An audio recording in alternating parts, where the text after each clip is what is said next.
La propiedad física que caracteriza la resistencia a fluir es la viscosidad. Esta es una función de la temperatura. La ley que nos relaciona a esta con el transporte de momento molecular es la ley de viscosidad de Newton, la cual nos relaciona una fuerza directamente proporcional al área y la velocidad, e inversamente proporcional a la distancia que hay en un fluido entre dos placas. La constante de proporcionalidad μ es la viscosidad. Para hacer más precisa esta relación, tomamos el cambio de la velocidad respecto a la posición. Esta ecuación establece que la fuerza cortante por unidad de área es proporcional al negativo del gradiente de velocidad, o también que la cantidad de movimiento en dirección X se transmite por un fluido en la dirección Y positiva. Por ende, tau Yx puede tomarse como la densidad de flujo de cantidad de movimiento de la dirección X en la dirección Y positiva. Se utiliza el símbolo Ni para referirse a la viscosidad cinemática. Las unidades son las siguientes que vemos en pantalla. Podemos observar en estas dos tablas que para gases de baja densidad la viscosidad aumenta con un incremento de la temperatura, mientras que en los líquidos la viscosidad suele disminuir. En los gases la cantidad de movimiento se transporta por colisiones de moléculas en vuelo libre, pero en los líquidos el transporte se lleva a cabo en virtud de las fuerzas intermoleculares que experimentan pares de moléculas a medida que serpentean aleatoriamente en torno a sus vecinos. Cuando se carece de datos experimentales, la viscosidad puede estimarse por métodos empíricos, utilizando otros datos sobre la sustancia. Esta gráfica muestra la dependencia de la viscosidad con respecto a la temperatura y la presión. La viscosidad reducida se graficó contra la temperatura reducida, para varios valores de la presión reducida. Rara vez se tienen valores de la viscosidad crítica, sin embargo se puede calcular de dos formas. Primero, si se conoce un valor de viscosidad a una temperatura y presión reducidas dadas, entonces la viscosidad crítica es igual a la viscosidad sobre la viscosidad reducida. Segundo, si se conocen datos de presión, volumen y temperatura críticos, la viscosidad crítica puede estimarse de las siguientes dos relaciones. Si se cuenta con una mezcla de n componentes, se utilizan las propiedades pseudocríticas.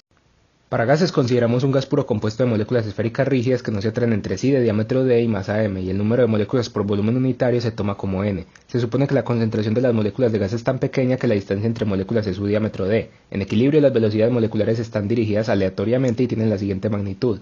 Además, combinando estas tres relaciones que vemos en pantalla con este balance en una sola dirección, en el cual se considera que las moléculas tienen velocidad representativa de la región del último choque y que el perfil de velocidad v sub x de y es lineal, obtenemos la densidad de flujo neto de la cantidad de movimiento de x en dirección y positiva.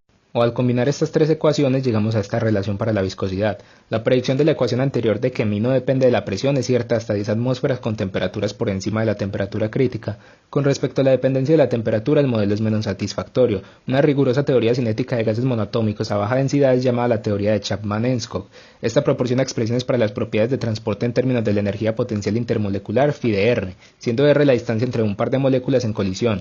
La fuerza molecular está dada por F de R igual a menos la derivada de phi con respecto a R. La forma funcional de phi de R no se conoce, pero para no polares una expresión empírica satisfactoria es el potencial de Lennard-Jones. La viscosidad de un gas monoatómico puro de peso molecular m puede escribirse en términos de los parámetros de Lennard-Jones como se muestra. La cantidad dimensional omega de μ es una función de variación lenta de la temperatura dimensional K por T sobre epsilon y se denomina integral de colisión para la viscosidad. Para una mezcla, la viscosidad extendiendo varios componentes Chapman-Enskog sería esta, con cantidad dimensional como se muestra. La teoría desarrollada por Iring proporciona una descripción cualitativa del mecanismo de transporte de cantidad de movimiento en líquidos y permite una estimación gruesa de la viscosidad. En un líquido puro en reposo, las moléculas individuales están constantemente en movimiento. Por su cercanía, el movimiento está restringido a una vibración de cada molécula dentro de una caja formada por sus vecinas.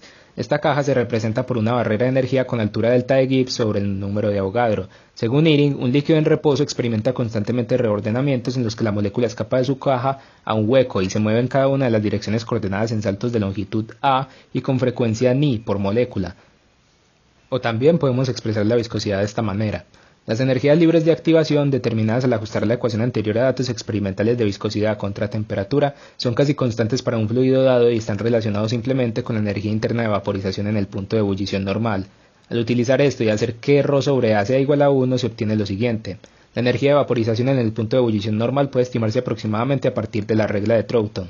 Con esta aproximación se tiene entonces esto. Las ecuaciones para la viscosidad presentan errores de hasta el 30% y no deben ser utilizadas para moléculas delgadas muy largas.